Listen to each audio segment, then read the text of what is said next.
Muy buenas, gente, ¿cómo están? Espero que muy bien. El día de hoy quiero traer una segunda parte de la reseña que hice al primer libro de la herejía de Horus, Horus, Señor de la Guerra. Ayer había subido la primera parte, pero se me hizo súper largo el video, así que decidí terminar la reseña en una última parte. Va a ser cortito, ya que nos quedamos cerca del final del libro. Y quiero decir una vez más, spoilers. Así que empecemos. Ayer nos quedamos en que habían llegado las naves de Interex a comunicarse con Horus. Interex es una civilización humana estelar. Se calcula de unos 30 sistemas estelares o 30 planetas habitables, algo así, más o menos era. Y es una civilización muy avanzada. Interex había dejado unos mensajes en unos satélites para que pudieran saber las personas que ese era un planeta prisión, porque los megarácnidos habían sido una vez una civilización interestelar muy avanzada, muy inteligente, y había sido una guerra muy dura la que había tenido Interex contra los megarácnidos. Pero en su planeta, traducido del idioma de Interex al idioma estándar imperial, conocido como el País de las Arañas, era un planeta en donde servía como una reserva y prisión para la especie de los Interex. Horus pregunta, y preguntan el resto de los presentes, cuando hay una comunicación y una embajada Interex en el espíritu vengativo, de por qué no los exterminaron. Y los Interex dicen, bueno, porque ¿quiénes somos nosotros para extinguir a toda una raza? Hicimos lo más humanamente posible, que es encerrarlos en ese planeta y dejarlos vivir allí. Eso es Interex. Interex es una civilización que yo creo es lo mejor que quedaba de la humanidad después de lo que sería la larga noche o la edad de los conflictos. Una civilización muy avanzada tecnológicamente, una civilización que comprendía muy bien el caos gracias a su trato pacífico con los Eldar, y que habían sido reticentes a hablar con Horus y su gente porque ellos temían de que estos humanos estuvieran corrompidos por el caos, porque no habían entrado en contacto con ninguna otra civilización humana hasta ese momento.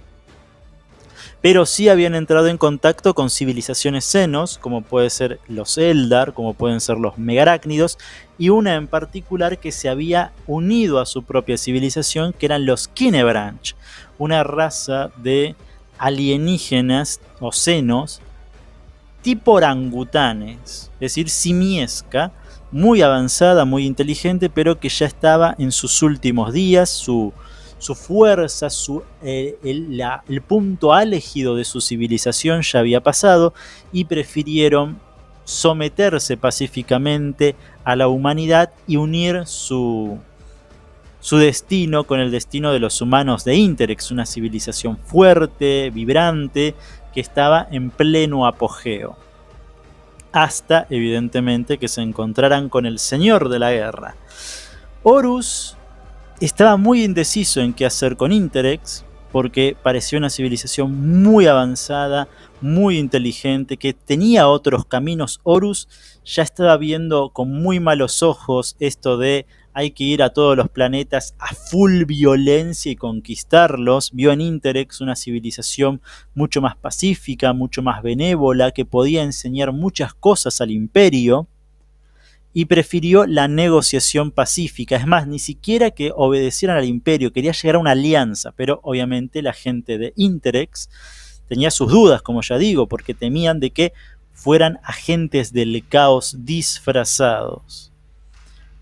Ya en este momento, Sanguinius, que era una persona que apoyaba muchísimo a Horus, que lo entendía muchísimo, por eso Sanguinius y Horus son como los hermanos más unidos y queridos entre sí, ya no está más junto a Horus para aconsejarlo ni para apoyarlo en sus decisiones, sino que directamente se tiene que ir porque Horus está muy atareado, el trabajo del Señor de la Guerra es enorme, gigantesco, y Sanguinius decidió ir a ayudar a otro de sus hermanos, a Alfarius, a la Legión Alfa, para enfrentarse a unos orcos en lugar de Horus, para aligerar la carga tan pesada del Señor de la Guerra. Tan noble era el gran ángel que ayudaba a todos sus hermanos de manera desinteresada.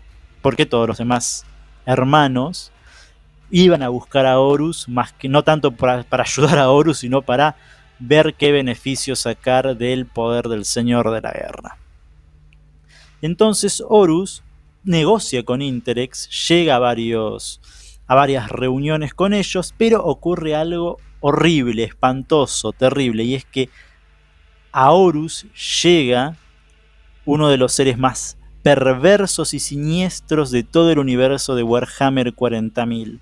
Aparece Erebus, el primer capellán de los portadores de la palabra, del primarca Lorgar, uno de los hermanos cercanos a Horus, pero que ya para este momento es un hereje. Toda la legión de los portadores de la palabra se han pasado al caos, son adoradores de los dioses oscuros, y Erebus ha llegado allí para una misión particular, que es obtener un anatema, que es un arma creada por los Kynebranch, que puede adaptarse para matar cualquier cosa. Y aprovecha que Horus está en una reunión, en una festín con el líder de este planeta de los Interrex, para atacar un museo, robar el arma y hacer que haya una guerra entre el Imperio y los Interrex. Una guerra sangrienta, brutal, terrible, innecesaria, completamente innecesaria, porque hay en un momento en el que Loken está hablando con un capitán de los Interrex y ahí ya se llegan a entender.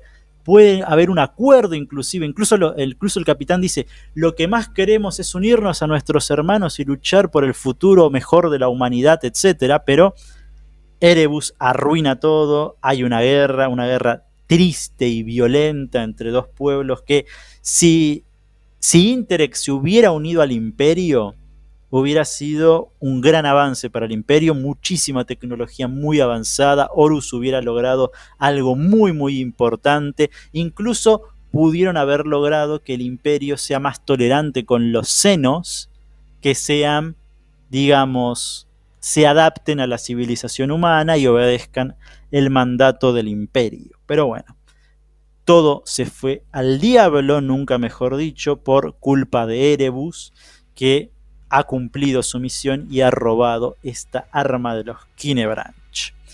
Para el final, Horus está muy abatido por todo esto que pasó, pero toma la decisión de cambiar el nombre a su legión. A partir de ese momento ya no serán los lobos lunares, sino serán los hijos de Horus. Y ahí termina esta primera novela, este primer libro de la herejía de Horus, que, como yo siempre digo, es espectacular, es hermosa, aprendemos de todo y vemos poco a poco cómo Horus va cayendo al lado oscuro, porque ya en esta novela se puede ver cómo se está alejando de los mandatos del emperador, cómo trata de buscar algunas soluciones diferentes para los problemas que aparecen, y cómo todo, por culpa de los portadores de la palabra, en este caso Erebus, se va al diablo y Horus va a caer tarde o temprano en la condenación.